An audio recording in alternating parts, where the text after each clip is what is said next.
Hola, buenas noches a todos y a todas las personas que nos acompañan una vez más en nuestros lives de mitología. ¿Cómo están, chicas? Buenas noches. Saludos, Hola, buenas noches, Javi. Gaby, qué gusto.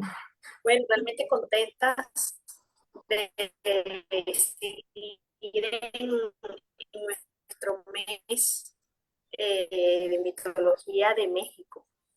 Tenemos un mito súper interesante de la mano de Avi y Karina.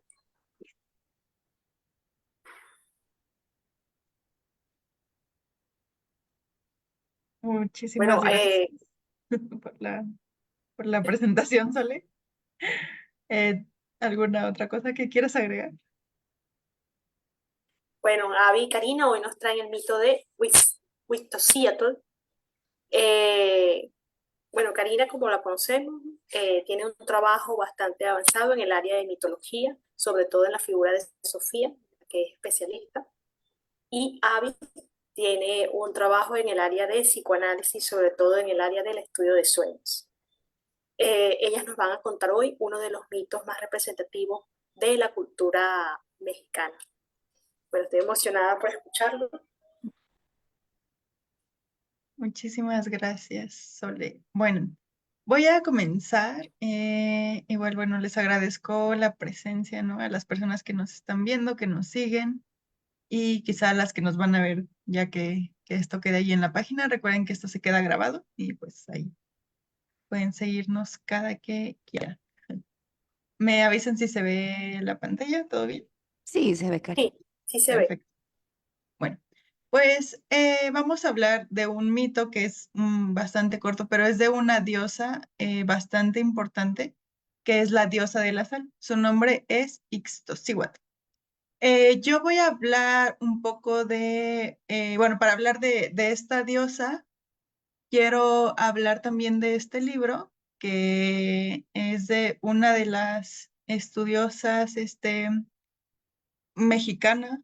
Ella radica en Morelos y tiene este libro, ¿no? Que es justamente sobre esta diosa que se llama Ixtocíhuatl o el simbolismo sagrado de la sal. El nombre de esta investigadora es Blanca Solares y voy a hablar un poquito de ella solamente como para reconocer el libro y porque es sobre este libro, bueno, de donde yo tomé información para poder hablar de esta diosa. Blanca Solares ha hecho, ¿no? Escrito estos libros. Madre Terrible, la diosa en la religión del México antiguo, creo que es de los libros que en el Eleusis pasamos, ¿no? Y que conocemos justamente porque trabaja el arquetipo de la diosa, de la gran madre. Y bueno, es de una de las obras más importantes, al menos para trabajar el complejo materno. Creo que se ha utilizado, creo que ahí lo hemos mencionado en clases, ¿no? También bueno, ella es editora de este libro, bueno, de tres, ¿no? De los libros de Círculo Eranos, los cuadernos de Eranos traducidos al español, que los sacó en la edición de Antropos. Hay tres, ajá, aquí nada más tengo unos, pero bueno, también ha hecho otras obras, ¿no? Como este que vemos acá, los lenguajes del símbolo. Entonces, es una investigadora que trabaja la hermenéutica simbólica. Ella pues sigue haciendo investigaciones todavía y es de su libro de El simbolismo sagrado de la sal, Ixtocíhuatl, de donde yo saco la información. La mayoría de las citas que tengo aquí pues son de este libro y pues nada, quería como antes presentar un poquito su obra de esta investigadora. Voy a comenzar un poco exponiendo la noción de la cosmovisión agua. Sí se me escucha, todo bien. Es que no veo Sí, se escucha, Cari. ok, es que se me Sí. pierde como el micrófono. Está como raro. Bueno, la cosmovisión nahua radica en una visión dual. Ajá. Aquí vemos una especie de listado, ¿no? De cómo veían el universo, ¿no? Una cosmovisión que está separada, ¿no? O sea, está la madre y el padre, ¿no? O sea, hembra, macho, frío, calor, abajo, arriba, ocelote, águila. Entonces, la cosmovisión ahora siempre va a estar como, pues no dividida, pero sí siendo dualista. ¿Ah? Eh, Los antiguos nahuas también dividían el cosmos en 13 pisos celestes y 9 pisos del inframundo. Ah, ahorita voy a agrandar esta imagen para que podamos verla bien. Cada piso celeste y del inframundo estaba habitado por diversos dioses y por seres sobrenaturales menores. Los dioses aparecen frecuentemente representados en parejas de cónyuges como proyección de una concepción cósmica dual. Es que hay que tener como bien en cuenta esto, ¿no? O sea, como para poder comprender un poco la noción de la diosa de la sal, a acercarnos, ¿no? Aproximarnos así, generar una visión general, ¿no? De cómo es que ellos concebían el universo. Que si pensamos, ¿no? Bueno, se ha pensado, ¿no? Se parece mucho a lo occidental, ¿no? Como al pensamiento occidental griego, ¿no? Que también había una cuestión ahí de pensar los opuestos complementarios, ¿no? O sea, si pensamos en Heráclito, ¿no? O sea, como en estos fragmentos que nos habla del día y la noche, ¿no? De los elementos, de cómo están así como divididos. Desde esta visión mesoamericana, la cosmovisión no estaba como, o sea, nos es similar, ¿no? Como que nos es familiar. Digamos que ahí se puede comprender también el arquetipo, ¿no? O sea, o es una manifestación del arquetipo de que en distintas culturas hay una especie como de visión del universo, ¿no? Que se parecen, ¿no? O sea, como que no, pues es que como que me resuena. No sé si se alcance como a ver bien, sí se puede ver como que se está agrandando la pantalla. Sí, Sí. ahorita se ve. Súper. Sí, es que esta imagen, bueno, quería cortarla igual como para hacerla más grande porque se ve como muy pequeña.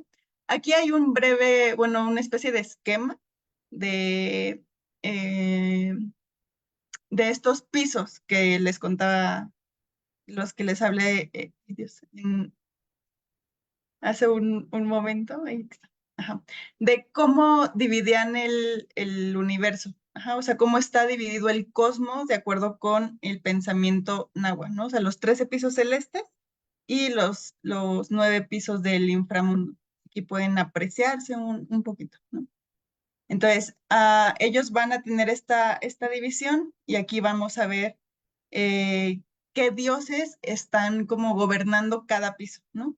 Y esta es una especie de traducción, ¿no? Dios que está rojo, Dios que está amarillo, Dios que está blanco, lugar que tiene esquinas de lajas de obsidiana, cielo que está verde y azul, cielo que está negruzco, cielo donde está el giro.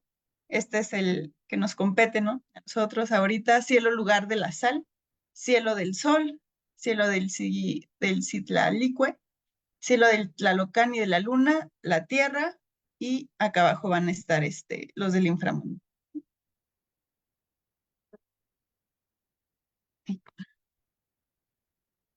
Bueno, aquí nada más quería hacer un poquito más grande.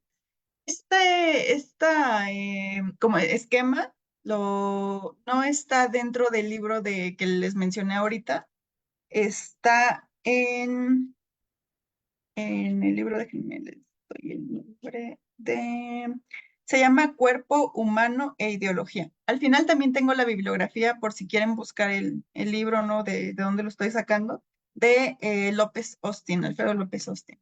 Fue un gran investigador de la cultura mesoamericana. Entonces aquí vemos un poco como el esquema, ¿no? O sea, la traducción, eh, sí, bueno, como para más o menos entender, no es que si les digo como 13 pisos para arriba, 9 pisos para abajo, a veces es un poco complicado ya verlo así como en un esquema, creo que ayuda muchísimo, ¿no? O sea, ya visualmente tener.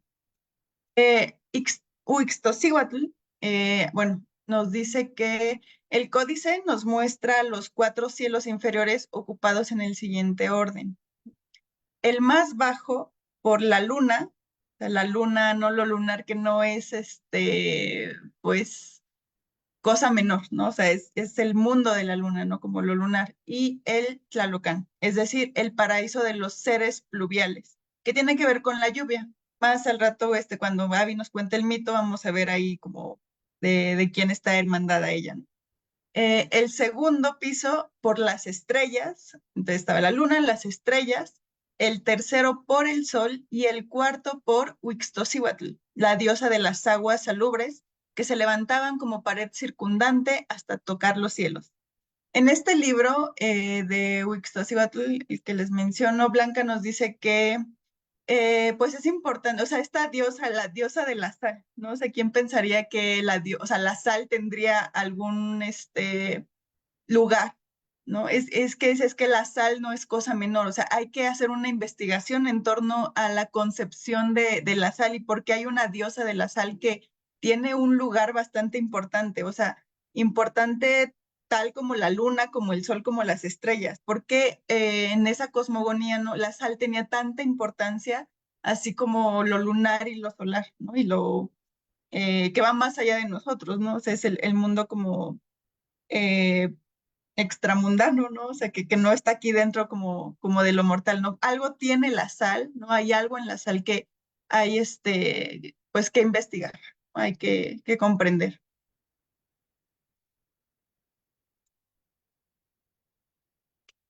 Ahí, ahí está.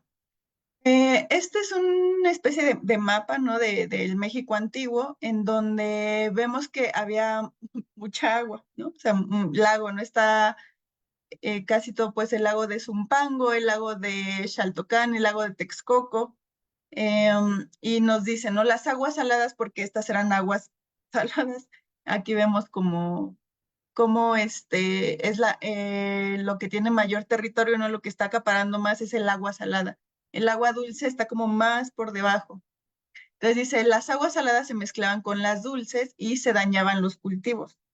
Dice, los mexicanos antiguos afrontaron el problema y construyeron magníficas obras hidráulicas que permitieron garantizar no solo los cultivos, sino el drenaje y el abastecimiento de agua potable para la gran ciudad de Tenochtitlan.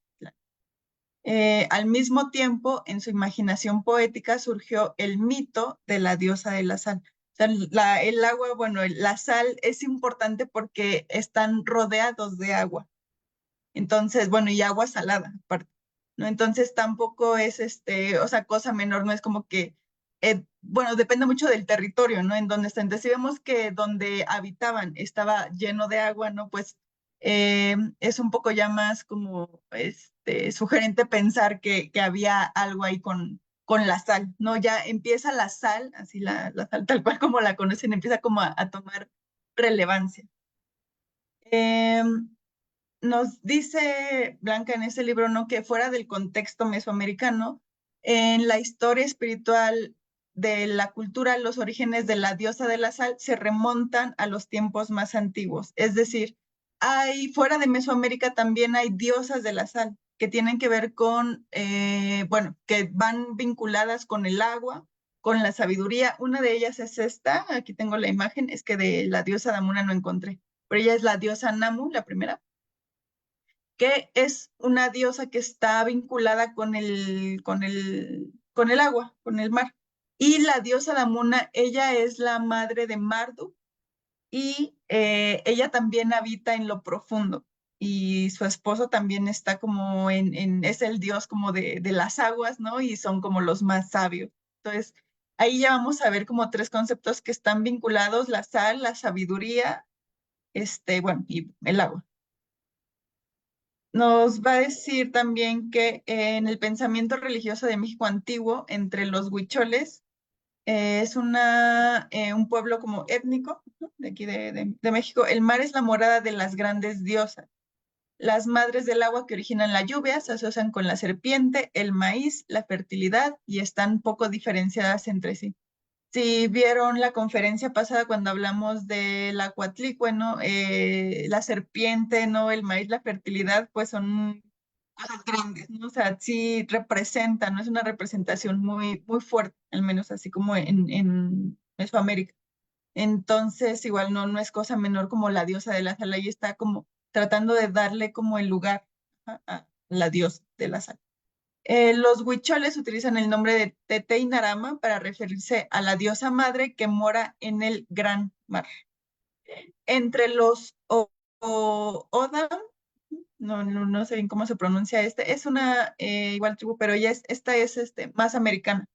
más al norte del territorio mexicano, hay una peregrinación de la sal, ¿cuál de la sal? Un evento ritual de primordial importancia religiosa que se asocia a la petición de lluvias y abundancia. Nos cuenta que en esta, bueno, esta tribu, ¿no? Cuando van a la peregrinación para pedir lluvias y abundancia, hay una especie de, o sea, es un ritual, ¿no? Y en este ritual dice que solo tienen que, o sea, solo pueden caminar viendo hacia enfrente, que no pueden voltear a los lados y que no pueden voltear hacia atrás. O sea, está como este ritual que siempre tiene como una, o sea, una especie de como de obediencia, ¿no? Como de, tiene que ser así, ¿no? Y es su meta, ¿no?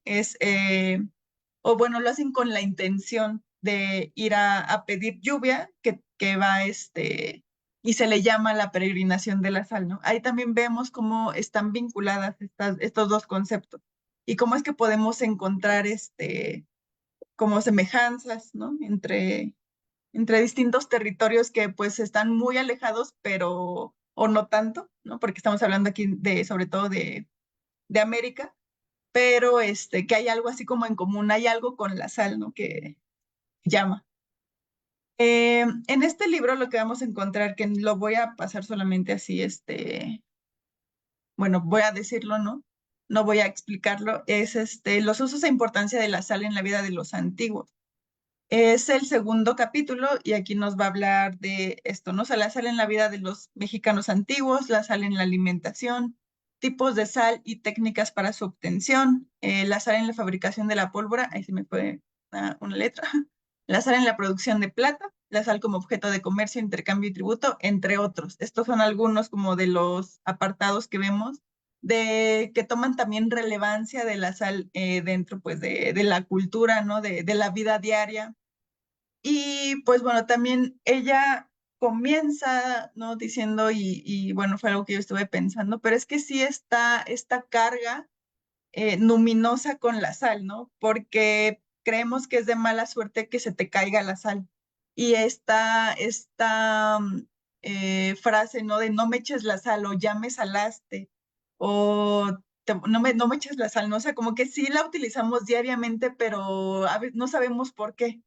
Y es como darle como ese peso, ¿no? O sea, voltear a ver así de qué pasa con la sal y por qué hay una diosa de la sal que habita el cuarto cielo que está junto con la luna y con las estrellas y con el sol, ¿no? O sea, ¿cuál es aquí cuando empieza como a tomar esta relevancia y hay que como que enfocarla. Vamos a ver ahorita la festividad en torno a esta diosa. Pero comenzando con este calendario, que es el calendario azteca, o náhuatl, que se llama Xupowali. Xupowali, espero estar pronunciándolo bien, es que la X luego tiene como unos sonidos raros, ¿no? Xupowali, si alguien lo sabe, me puede corregir. Y bueno, este es el calendario solar, que el solar está compuesto por 18 meses que son mestli o lunas de 20 días.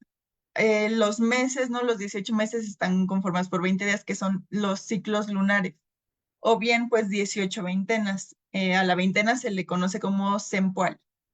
Entonces, 18 por 20 da igual a 360 días. Ay, ahí se me fue. Ahí. Pero nos faltan 5, ¿no? Y estos 5 les decían 5 días nefastos, ¿no? A los que llamaban Nemontemi. Y en el origen de esta, bueno, es que había una festividad en una veintena, al séptimo mes, a la séptima veintena, que se le conoce como Tecuihuitontli, se hacía una fiesta y sacrificios a la diosa de la sal, esta diosa de la sal que se llama Ixtocihuatl.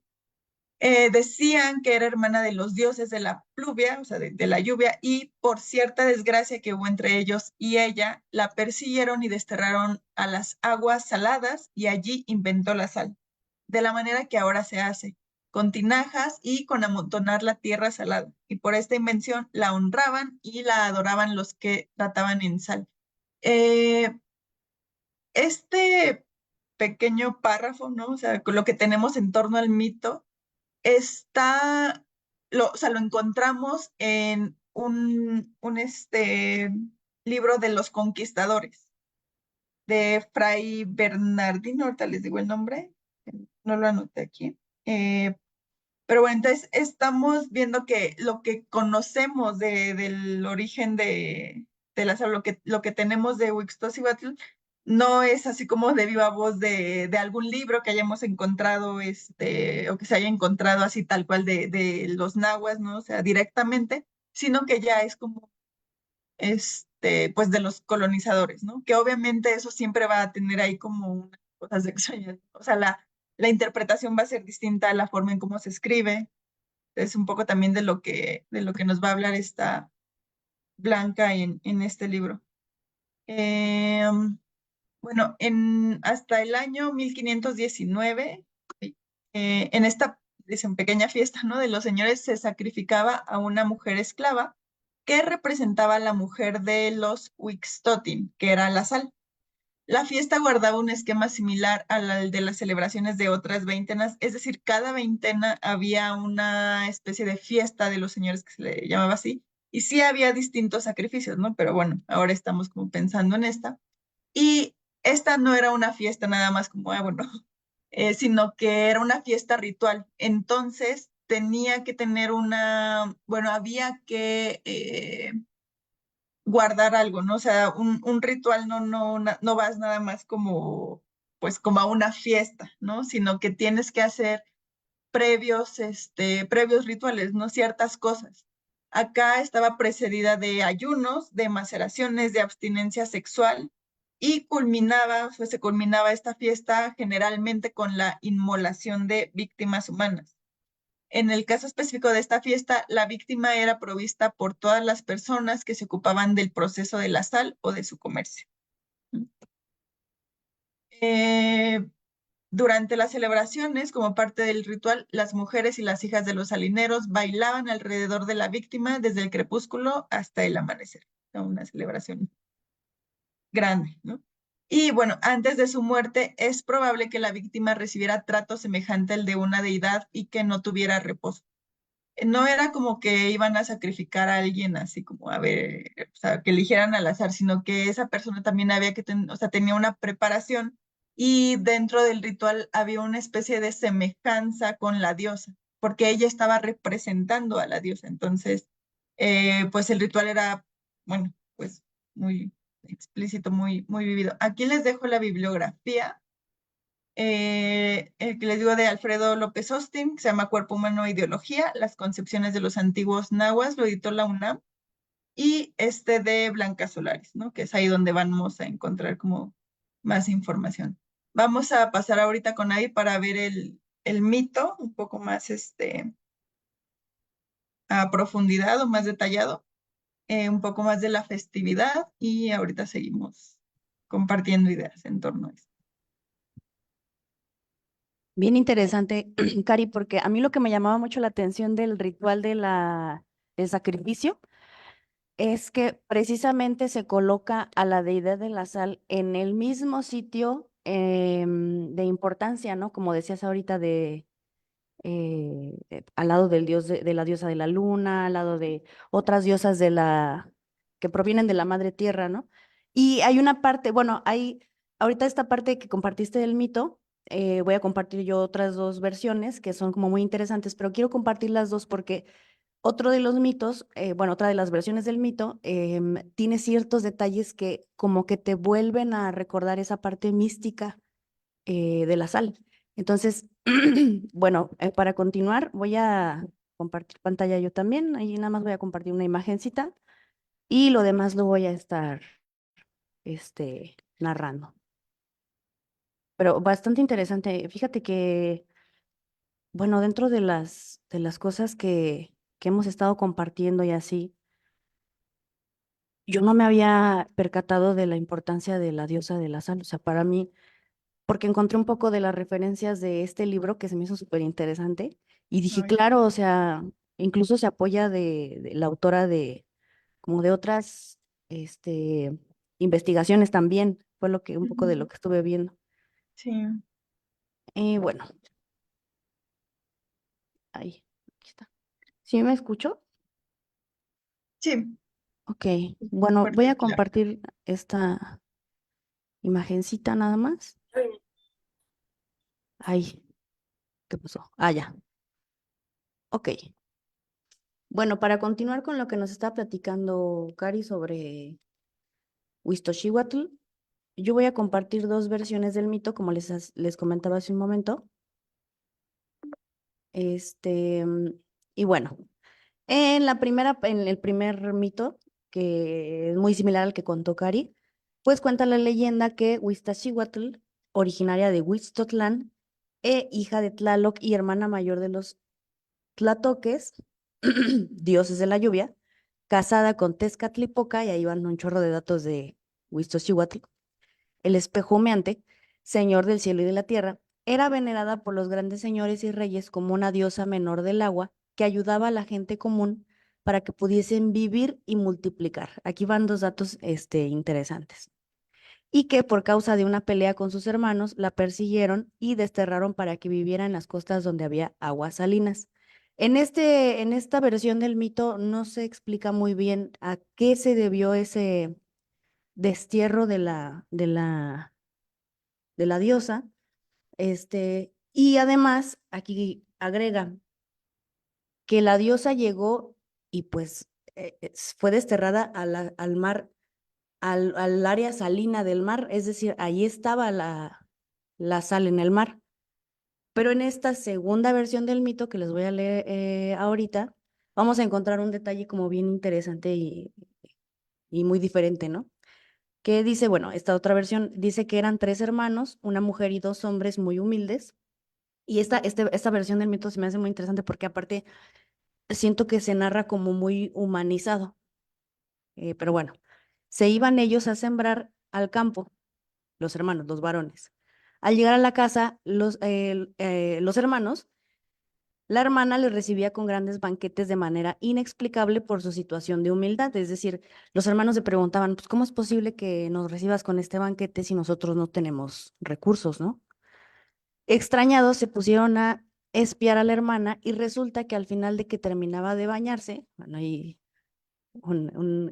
se escucha un poco raro, pero al final cuando terminaba de bañarse, juntaba las gotas que quedaban en su cuerpo, las ponía en un recipiente y ahí se hacía la sal y con esa sal iba a intercambiarla en el pueblo por comida, porque nadie conocía la sal en esos tiempos. Hasta ahí ya tenemos varios datos distintos a las versiones que escuchamos anteriores al mito. Los primeros datos, esta sensación de que en esta segunda versión se habla de algo desde una apreciación como más humana, como más dos hermanos y una hermana, ¿no? En las primeras versiones de las que platicamos Carillo, pues eran más los hijos de Tlaloc o ya se mencionaban ahí a ciertas otras deidades, ¿verdad? Acá no mencionan nombres, solamente descripciones, y eso como que nos abre pie eh, vamos, diciéndolo de una manera como muy, em, pues sí, ¿verdad? Analítica, o sea, proyectar otro tipo de contenidos, ¿verdad? Entonces, hasta ahí, y esta parte de que los grandes banquetes, ¿no? Después de una jornada de siembra de los hermanos, hasta aquí es este banquete que además, ¿para qué nos sirve la sal? ¿No? O sea, si nos vamos a lo básico, a lo que todo mundo podemos entrar ahorita a nuestra cocina y vamos a tener ahí nuestro recipiente de sal, ¿para qué lo utilizamos? Para exacerbar el sabor de alguno de nuestros alimentos, ¿no? Entonces, esta grandeza del banquete, pues muy probablemente también está relacionada con que gracias a que yo utilizo este producto, se pueden despertar de manera más aguda ciertos sentidos, ¿no? Y además, que era inexplicable. O sea, ¿cómo es posible que a raíz de una situación de humildad, que junto con una situación de humildad, se pudiera llegar a casa y tener un banquete de esa magnitud, ¿no? Pero además también ellos se dan cuenta de cómo la sal aparecía, ¿no? En la mesa, o sea, de cómo, caray, pues la espían, se dan cuenta de que terminándose de bañar, por ahí las gotas que sobraban en el cuerpo de ella al final resultaban que saliendo de un recipiente estaban convertidas en otra cosa Y hace ratito, Cari y yo platicábamos un poco de un proceso ahí como de alquimia, que voy a explicar un poquito más adelante, pero aquí, si se fijan, pues es esta parte como de la transformación de algo que además es un proceso de purificación y de limpieza, que se asemeja mucho a varias descripciones de cómo es el proceso para que surja la sal. Entonces, esa es una historia bien simbólica en torno a cómo se da la sal, pero de manera humana, ¿no? Más al ratito les voy a compartir una cita de Mircea Eliade, como de una especie de favor que aportamos los seres humanos a los procesos de la naturaleza, que además ya son perfectos, ¿no? Más bien que la participación humana como que un poco los refina para explotarlos todavía más. Entonces, por eso me llamaba mucho la atención que esta segunda versión del mito está como muy humanizado. Pero bueno, voy a continuar. Ujú. Ay, me gustaría decir algo en torno a esto que estabas Ajá, comentando, justo porque en este libro, ¿no? O sea, Blanca nos dice que vemos la imagen, esta que está aquí en pantalla, ¿no? Como ajá, una humana, ¿no? O sea, dice aquí, la diosa aparece aquí antropomorfizada, como ajá. una simple mujer a la que se le identifica con el nombre de Ixtocíhuatl.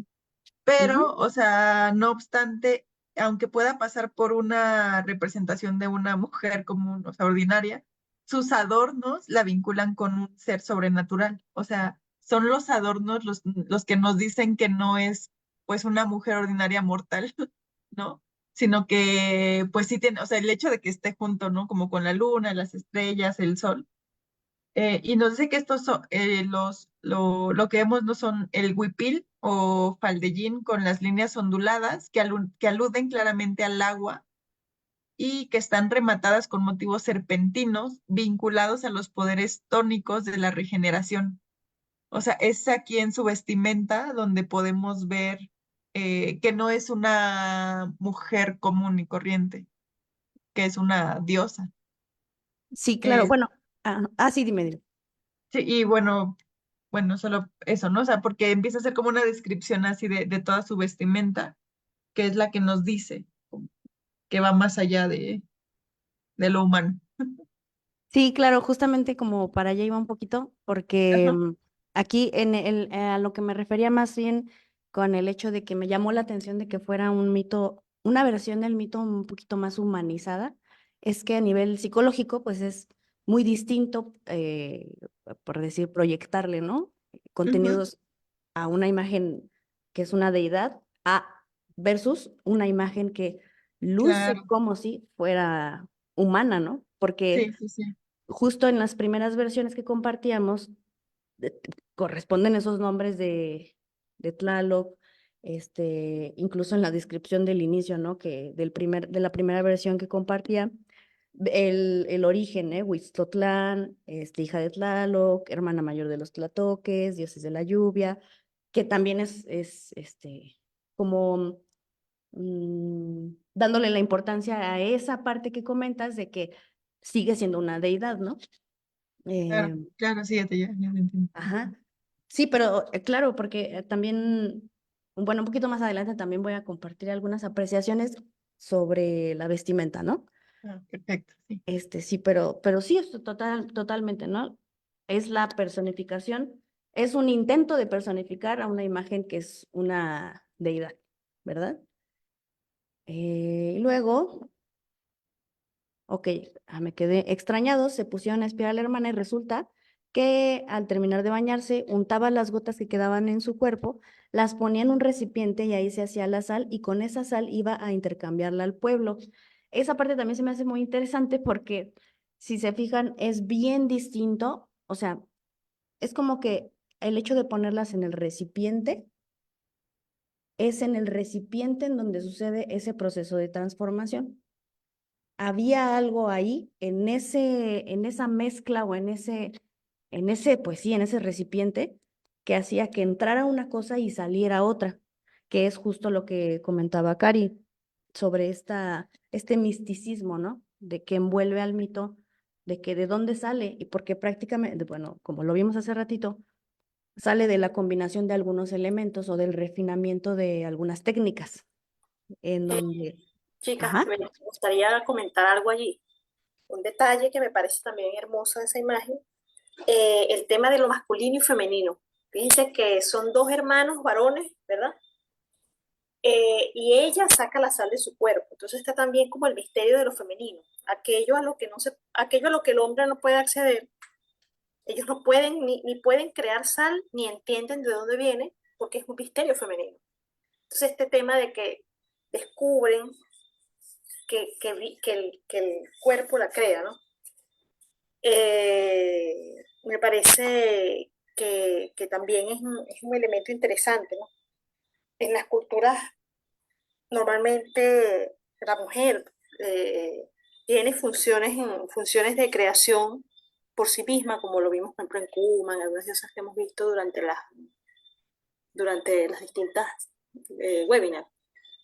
Ese misterio de la mujer como fuente de creación a la que el hombre, a ese misterio que el hombre no puede acceder. Pero ese es un poco el comentario que quería hacer. sí, Sí, excelente. Sí, es que justo es como, no nos dice cómo, bueno, o sea, los hermanos en este caso no saben cómo hace la sal, solo, solo Ujú. aparece, ¿no? Y sí, esta importancia del recipiente está, Sí, sí, además es muy uterino el recipiente, ¿no? También. aparte, sí. Sí. Además de que ella lo saca, ella lo guarda, es uterino, pero necesita transmutarlo, tal cual. sí, claro. Sí, Sí. como que es un proceso como inadmisible para la conciencia del varón, bueno, de esa representación del hombre, ¿no? Ujú, sí. Este, y bueno, y luego aquí viene otra parte, que es, además de que es producto de de un proceso, pues bien místico, justo como se comentaba hace ratito, de alquímico, ese producto con ese valor, con el valor que lo citaba Cari hace un momento, servía para el intercambio, porque también comenta, ¿verdad? Esta versión del mito, con esta sal iba a intercambiarla en el pueblo por comida porque nadie conocía la sal en esos tiempos. Entonces es además el valor añadido a eso místico que es desconocido, que es yo te cambio, no sé, ¿verdad? Esta pieza de maíz o este animal por tu porción de sal, que además es luego bien interesante porque más adelante, bueno, por ahí también lo menciona, que de hecho de ahí sale un poco como el término este de salario, que corresponde como que, o simboliza más bien el pago que se le podía dar a alguien por ese intercambio y que tenía que ver con la sal. Pero además ya tenemos ahí más elementos, ¿no? De los que nos han compartido Cari y Sol, que además es femenino, es místico, desconocido, y el valor que tenía como para ejercer para ejercer como moneda de cambio. Y luego, bueno, los hermanos se molestan y la regañan porque decían que lo que ella hacía era algo sucio. Y entonces, además de ser desconocido, pues es inadmisible. Pero es esa misma, o sea, retomando esto que acaba de comentar Sol, pues el castigo que merece ese misticismo femenino. Ante eso, ella llora y llora, y ellos, ante el llanto de ella, se arrepienten de haberle pegado, porque no nada más la regañaron y la insultaron, también la golpearon. Entonces ellos se arrepienten, sin embargo, ella sigue llorando, y para mí el sostén de ese llanto, a pesar del arrepentimiento, a pesar de lo que pase afuera, pues es como mm, como esta intención de que de que se preserve esa situación, ¿no? Porque lo que viene, pues hacia un poquito más simbólico también, que esa es la parte que también se me hace muy interesante con respecto a la otra versión del mito, porque esta versión dice, sigue llorando y viene un gran remolino, se la lleva al mar, que no era salado, y con las lágrimas de ella, el mar se vuelve salado y ella se convierte en la diosa de la sal. Y volvemos a esa parte, ¿no? O sea, se me hacía como una representación muy importante de, de esto oculto que tiene que ver con de dónde viene la sal, ¿no? Porque además viene, sí, del agua, pero también viene de algo femenino, viene de este proceso de, como de separación, pero también viene de, como de una especie de rechazo de eso masculino y de un proceso místico de transformación. Y además, a diferencia de la otra versión, aquí es más bien que el mar no era salado. Ella, sosteniendo ese llanto, pues con esas lágrimas, al mar lo vuelve salado, ¿no? Y ella se convierte en la diosa de la sal. Por eso había como ciertos datos que me parecían muy interesantes, diferentes, ¿no? A la primera versión del mito. Ya después cuenta también esta versión que Huixtocíhuatl enseñó a los mexicas cómo embalarla. Para ello utilizaba costales que llenaba con 400 cántaros de sal cada uno. Le daba una forma final redonda o alargada con la apariencia de blancos panes, pues era muy cuidadosa y quería dejarlos limpios de arena o cualquier impureza. Es como también este filtro. Estaba tan empeñada en sus tareas que igualmente les mostró cómo curar abscesos, con orines, hierbas y sal, cómo usarla como elemento pulidor de metales y de dientes, y a emplearla como preservativo. Y esto me remite un poco como a lo que nos platicaba Cari sobre el ritual, que hay todo un proceso de ritual para venerar a esta deidad. Además de que, pues, como todos estos elementos nos explican, ¿no? Que de hecho la utilidad de la sal pues tiene que ver con su ritual. Asimismo, la leyenda narra que los olmecas Huixtontín, que provienen de algún lugar de la costa del Golfo, conocieron el oficio de hacer sal y por este invento honraron e idolatraron a Ixtoscíhuatl, diosa de la sal.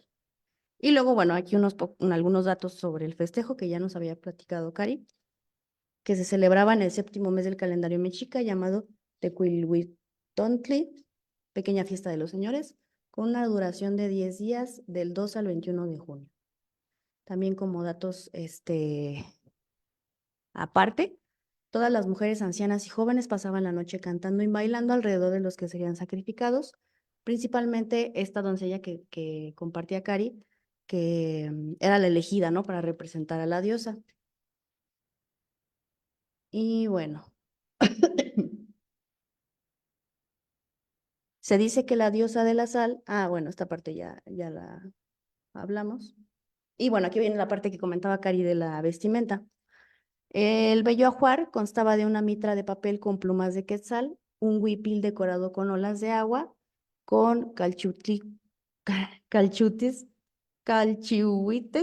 bordados, piedra semipreciosa verde y un enredo o falda. Además también de los simbolismos que hay en estos elementos de la vestimenta.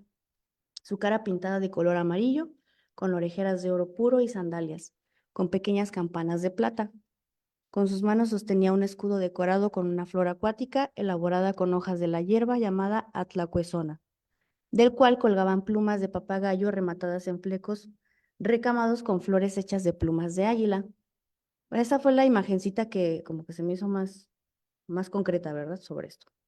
En el tobillo lucía cascabeles de oro y caracolitos blancos de reluciente plata. Y bueno, hay una cita que era la que les compartía sobre Mircea Eliade, que la saqué de su libro Herreros y Alquimistas, que me parecía como muy interesante para complementar este mito, que dice, lo que la naturaleza ha hecho en el comienzo, podemos hacerlo nosotros igualmente, remontándonos al procedimiento que ella ha seguido. Para mí esa primera parte, pues es como básicamente el nacimiento de los mitos, ¿no? Lo que ella acaso siga haciendo con ayuda de siglos en sus soledades subterráneas, nosotros podemos hacer que lo concluya en un solo instante, ayudándola y poniéndola en mejores circunstancias. Del mismo modo que hacemos el pan, podemos hacer los metales. Si nosotros la espiga no maduraría en los campos, el trigo no se convertiría en harina sin nuestros molinos, ni la harina en pan sin el amasamiento y la cocción. Nosotros, como seres humanos, pues nos somos como el puente, ¿verdad? Entre la naturaleza y esa parte de alquímica de los elementos de la naturaleza. Concentrémonos, pues, con la naturaleza para la obra mineral, lo mismo que para la obra agrícola, y sus tesoros se abrirán para nosotros. En este sentido, pues, los tesoros de tanto místicos como muy objetivos de la sal. La alquimia, como luego veremos, se inscribe en el mismo horizonte espiritual. Bueno, esa parte ya la vimos, ¿verdad? El mismo horizonte espiritual. El alquimista adopta y perfecciona la obra de la naturaleza al mismo tiempo que trabaja para hacerse a sí mismo. Estas técnicas eran al mismo tiempo misterios, pues implicaban por una parte la sacralidad del cosmos y por otra se transmitían por iniciación, que es como los secretos del oficio, ¿no? Por ejemplo, hace ratito que platicamos en esta segunda versión del mito, pues veíamos cómo la diosa le ayudaba a los mexicas, le explicaba a los mexicas este, cómo era el procedimiento para refinar la sal y todo esto. Y acá nos dice pues que prácticamente es como si prevaleciera esa parte mística, ¿no? De la elaboración. También hay otra parte que se me hace muy importante, que es que en esta época prehispánica la sal fue un producto de alto consumo, no solamente para uso de condimentar alimentos, sino también como uso de conservación, para conservar alimentos, para curar heridas. Se aplicó como parte de los ingredientes de tratamiento de abscesos en las encías, para el dolor de muelas, de oídos, garganta y tos. Y creo que una de estas facultades justamente que le otorga lo místico o su proceso previo alquímico, pues es esta parte de conservación y de curación, porque si se fijan, por ejemplo, ¿no? Las cosas que necesitan sal para durar años, ¿no? Que no me acuerdo cómo se llama ese proceso. Pero se me hace muy interesante esa parte de la conservación porque exacerba, conserva, como que hace más perceptible o abre más esta parte de los sentidos y además pues tiene su uso curativo. Entonces, como que esta es un resultado de ese proceso de transformación de elementos que anteriormente, sin este puente de lo humanitario o de la humanidad, pues quizá no tuviera esa función, ¿no? Seguiría siendo parte del agua, parte de la tierra y vamos, como si fuéramos un eslabón importante, ¿no? En la producción de todos esos recursos de la naturaleza, explotarlos.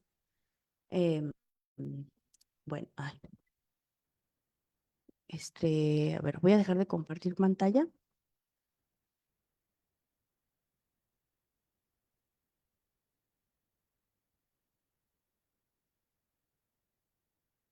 Ay, Sí, súper interesante listo. esto que comentas. Justo una de las fases, ¿no? Sí, o facetas en la alquimia, que es de las últimas, es salar la obra, ¿no?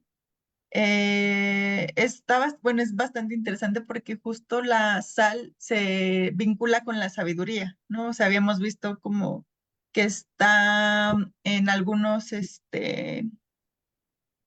bueno, que en algunos dioses, ¿no? Que tiene que ver con la sabiduría, ¿no?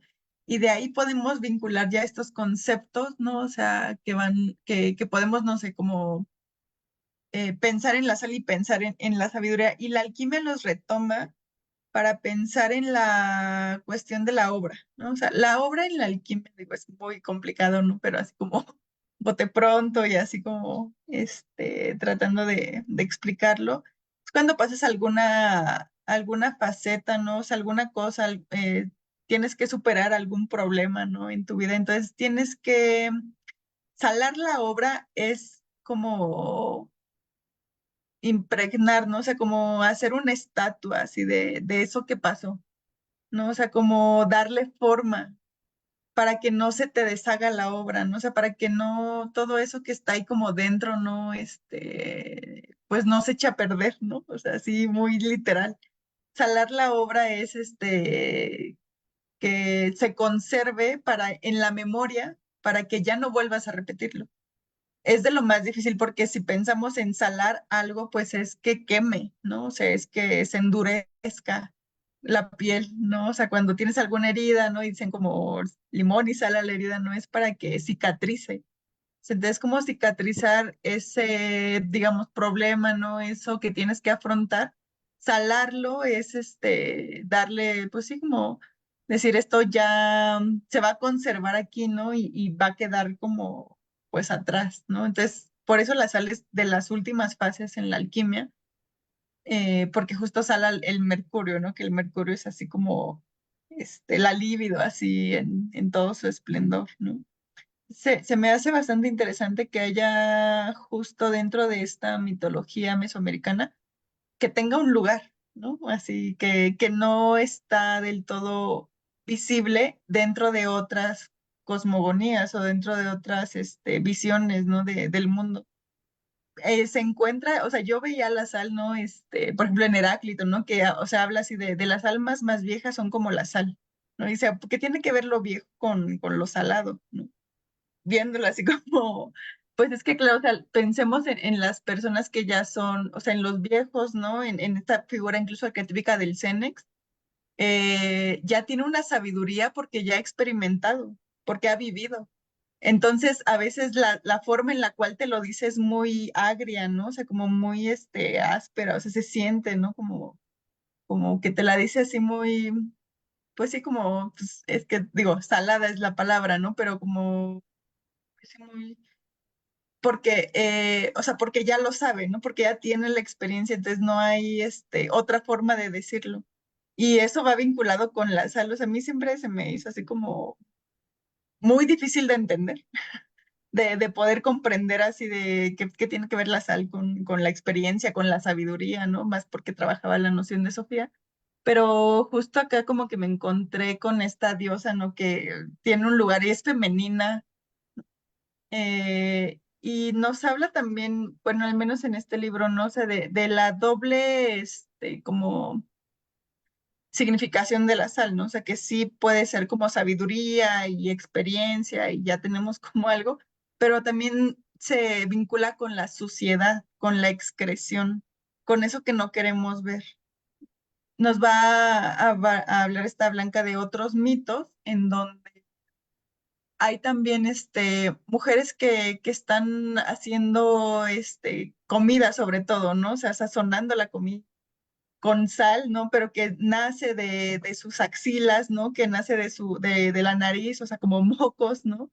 Entonces dices que, claro, la suciedad ahí como que ya cuando la ves, no, pues no es algo bonito, ¿no? O sea, no quieres alejarlo y y las destierran a las mujeres casi siempre terminan llorando mucho, ¿no? Entonces las lágrimas por eso saben a sal, ¿no? O sea, porque nace de la tristeza, de algo fuerte, de algo, pues un acontecimiento que no está como pues lindo de ver, ¿no? O sea, que no es una faceta que tú quieres mostrar incluso, ¿no? O sea, la tristeza. Entonces, justo como que la sala sí tiene toda una significación, pues dentro de la mitología y de la vida cotidiana, ¿no? Es que también está eso, estas frases de no me eches la sal, o sea, se te cae la sal y por alguna razón ni sabes, ¿no? O sea, no sabes por qué, pero dices que algo malo va a pasar, ¿no? Como que sientes que hay algo ahí, o sea, tiene una, pues sí, connotación como luminosa y uno pensaría como, ¿por qué no? Si es la sal de utensilio que utilizamos para diario, ¿no? Que la tenemos ahorita, podemos creo que todos ver así nuestra cocina y tenemos la sal, ¿no? Porque un producto tan cotidiano, tan a la mano, tendría esta significación tan grande de ser como símbolo de experiencia, de sabiduría. Entonces, sí, está bastante interesante como todo. De verdad, bellísimo, muchachas. Yo quería hacer un comentario que me llamó muchísimo la atención, que es el tema de que el cielo de la diosa de la sal está encima del cielo de la lluvia, de los dioses pluviales, siendo que en el mito, ¿verdad?, se comenta que es hija de ellos. Entonces, eso a mí me hizo pensar, justamente conectando con lo que estabas comentando, Karina, de el sentido sagrado que tiene la sal, ¿verdad? El misterio de la sal que tiene que ver con los inicios, con la gran madre primordial. Me acordé hay un mito, bueno, el mito del zombie, el conocido mito del zombie, hay una autora que se llama Michelle Asensio, que hace un análisis del mito del zombie desde el punto de vista haitiano, ¿no? Desde la cultura haitiana. Y ella cuenta que el zombie solo puede despertar cuando una mujer le da sal. Mm. Entonces ella dice, no, ellos están atrapados en esa, pero cuando entonces solo a través de que puedan tener sal se dan cuenta que son zombies, vuelve y despierta. Entonces ella analiza y dice que ese hecho de tomar sal es volver a la madre. O sea, simbólicamente esta persona está ahí del zombie dentro de del mito, ¿no? Entonces la sal lo conecta con la madre, la vuelta al mar, la vuelta al inicio, y se da cuenta de dónde está. Dice, no, y cuando el despertar, ella analiza que el despertar es terrible porque el zombie cuando se da cuenta de dónde está, no puede volver a su estado natural. Y, y, pero se da cuenta que está muerto en vida, como el despertar de la conciencia, ¿no? Entonces también la sal. Claro. A mí lo que me hace reflexionar es que eh, la diosa de la sal, ella tenía el secreto en sí misma, ¿verdad? Por ser, tenía lo sagrado femenino en su propio cuerpo, ¿verdad? Esto que ella lo saca. Y este tema de que ellos le hagan daño, la rechacen, es también un poco, digamos, simbólicamente el tema de la agricultura, el dominio de la naturaleza visto desde un punto de vista simbólico, ¿no? Como que el gran misterio de lo femenino y de la naturaleza como gran madre del mundo que viene del mar, o sea, del mar como madre del mundo, ¿no? Eh, es dominado, digamos así, bajo la agricultura, como símbolo, la agricultura como acto sociológico, como acto social, ¿no? Representado en estas figuras de los hermanos, y ella termina dando su don al mundo. Se lo da, bueno, a través de que cuando enseña a los humanos a trabajar la sal. Entonces, es este también este sentido de lo femenino como potencia creadora, pero para que esa potencia creadora se convierta en hijo, en el grano, luego en la transformación alquímica que tiene, necesita el otro agregado. Claro, en algunos mitos hemos visto ese agregado, normalmente a veces a través del romance, a través de, pero en este caso, bueno, a través del conflicto, ¿no? Pero al final ella entrega, o sea, ella su don lo da.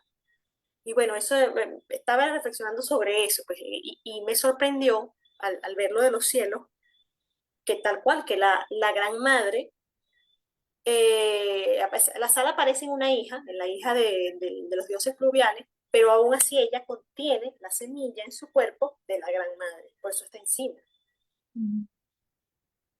Entonces, bueno, quería comentar, compartir las reflexiones de Sí, la sal, de verdad que sí, es un sí, elemento divino, es un elemento vinculado a la sabiduría, pero no es como la sabiduría que se busca, porque el fuego se asocia a la sabiduría que hay que ir a rescatar, que hay que crear, Como intuitiva, ¿no?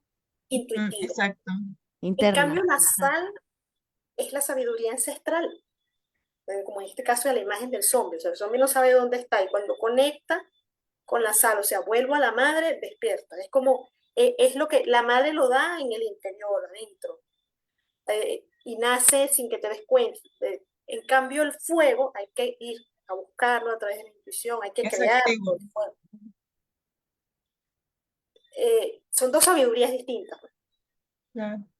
Sí, ahorita que decía eso, Cari, de del que era como un moco, como de que sudor o algo así de las axilas, es que es algo que está ahí emergiendo, ¿no? A diferencia que es muy femenino, muy intuitivo, muy conectado con...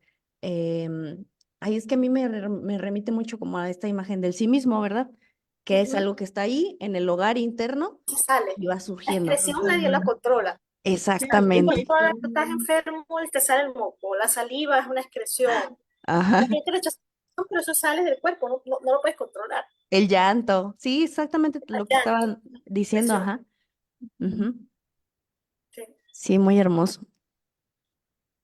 sí, esta faceta como de, o sea, de esta sabiduría, a mí se me hace fuerte, ¿no? O sea, se me hace como ruda, como, o sea, es que también pensamos en lo salado, no sé, cuando se te pasa la sal en la comida Guau. y cómo sabe, ¿no? O sea, como esta, sí sequedad, ¿no? O sea, pensemos también en la sabiduría de los viejos, ¿no? O sea, de las viejas, de las abuelas, ¿no? Es muy áspera, es como muy seca, como así son las cosas, ¿no? Y no hay forma de que puedas, ir contra eso, ¿no? Como tal esta planta limpia con el huevo, o sea, como que siento que esa sabiduría ancestral, o sea, tiene una, eh, no sé, como autoridad, ¿no? Aparte, como, no sé, es Sí. una bien distinto como a la que vas como justo manipulando, creando, como voy por aquí, voy por allá. Esa como que llega y es de, si no hay de otra.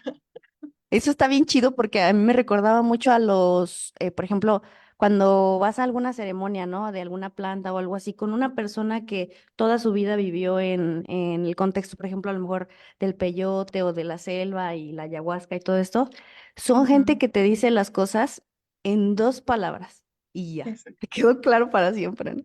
Y como Ujú, que siento que te refieres a esa, pues exacto, sí, sí. como que, esa firme, bueno, no sé si firmeza, no sé cómo explicarlo, Sí, pero ujú, sí, como muy, muy imponente, ¿no? Muy así, que es, claro, Exacto, porque sabes, de es pero no la sabes cómo abuela, lo sabes.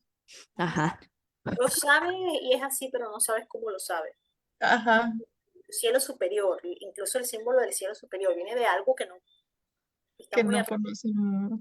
Es que justo, o sea, el agua está rodeando todo, o sea, del agua están naciendo los demás dioses, ¿no? O sea, no nace así como de la nada, ¿no? De eso, de ese espacio exterior que no conocemos, sino que viene del agua, o sea, de las profundidades, que obviamente pues ya hay como hay cuestiones o nociones de vestigio, ¿no? De es viejo, viene de hace años, o sea, no sabemos desde cuándo, pero ahí está, ¿no? ujú, Sí, también, sí, esta noción de los hilos es... ajá. Hay otra, también otra apreciación de que estaba leyendo que era sobre que este elemento también surgía de una de las cabezas del lagarto que tuvieron que destruir en el mito del quinto sol, que tuvieron que destruir, pero este lagarto tenía, creo que tenía 5 cabezas. Entonces era una de esas cabezas, de ahí también se surgía algo de esta deidad de la sal. Entonces se me hacía bien interesante porque además de que este cocodrilo habitaba debajo del agua, que era además una de las únicas dos cosas que existía en el principio de todo, en el mito pues sí, de la creación del mundo, pues yo decía, pero es que sí, pero ¿de dónde viene, no? O sea, eso es algo que está impregnado de misterio y que vuelve, que te remite a la importancia que tiene y que pues, yo no me lo había ni imaginado, ¿no? Incluso hubo partes del mito que ni siquiera entendí, que decía, ay, pero es que esto está muy, muy interesante, o sea, ¿qué onda con esto, no? Pactli, el cocodrilo. Ajá, sí, Pacli. Pactli. Ajá.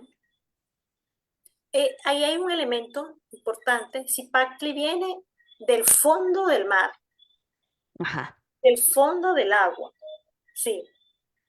Es otra vez la gran madre, pero es la gran madre esa, la gran madre misteriosa, como decía Karina, la abuela, la gran madre que no se sabe de dónde viene, la Anna, también hay investigadores que la han vinculado a la Anna, la diosa blanca, o sea, la gran madre que se autocrea, ni siquiera se sabe de dónde viene. Y en el tema de que ella sea hija del dios de la lluvia, pero queda más arriba en el cielo, me recuerda este misterio de que toda mujer viene con una semilla de la gran madre primordial. Este tema, por ejemplo, de Perséfone y Ceres, que uno ve Perséfone y Ceres se asocian y a veces se solapan, ¿no? En el mito griego. El caso de la que vimos, Cotlicle, con la hija de Cotlicle, este tema de siempre la hija y la madre, ¿verdad? O sea, la hija contiene la semilla de aquello ancestral de esa otra gran madre antigua abuela, ¿no? Entonces, aquí se ve que esta niña, siendo hija de la lluvia, es a la vez madre. Claro. O sea, va arriba en el cielo. Entonces, es interesantísimo. Sí, ver cómo está o cómo se puede apreciar digamos, la misma forma, ¿no? O sea, las manifestaciones de lo arquetípico. No sé, en distintas culturas podemos ver como esta misma imagen y uno, pues siempre, bueno, yo siempre me sorprendo, ¿no? O sea, digo, estudio esto desde hace mucho, ¿no? Y lo leo, pero cada vez digo, es que cómo, ¿a quién se le ocurrió, no? O sea, ¿por qué dijeron sí, la sal y que sea femenina y que, o sea, que tenga que ver con la pureza y que tenga que ver con la sabiduría? O sea, sí, siempre es como bien impactante, ¿no? Y como un recordatorio, ¿no? A mí siempre claro, o sea, ahí está, ¿no? O sea, las manifestaciones de lo arquetípico, solo hay que justo como aprender como a apreciarlo, ¿no? A verlo, entenderlo. Y algo así como, pues sí, tan simple como la sal, como quiero echarle un poco de sal a la comida para que sepa bien, ¿no?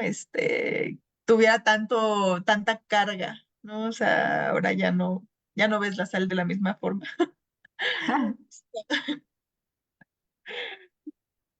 Sí, está bastante interesante.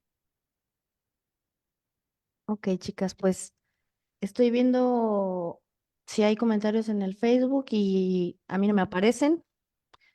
Entonces, pues bueno, yo creo que si no hay algo más que compartir. Mm, Sí, creo que siempre se puede decir más o se puede decir menos, pero podríamos terminar la transmisión por el día de hoy y vamos a concluir la siguiente semana ya con los mitos de México para después continuar. Ya les diremos como nuestro itinerario para este año. Y bueno, muchísimas gracias a los que nos están siguiendo. Si tienen algún comentario o algo, vamos a estar atentas. Les agradezco muchísimo, de verdad, pues siempre es increíble hablar de estas cosas, que creo que es como, ¿a quién va a hablar de la sal? ¿Para qué? ¿No? Y sí, es emocionante, muy emocionante. De verdad que a mí me encantó. Precioso, muchacha. Aprendí muchísimo y no conocía de este mito, lo estoy conociendo hoy, estoy fascinada. De verdad, muchas gracias por este aporte tan hermoso, y tal cual como me dice Cari. La semana que viene cerramos con los mitos de México, así que los esperamos para conocer una nueva historia. Muy buenas noches y muchísimas gracias a todas las personas que se conectaron con nosotros. Y pues bueno, nos vemos la siguiente semana, chicas. Buenas noches.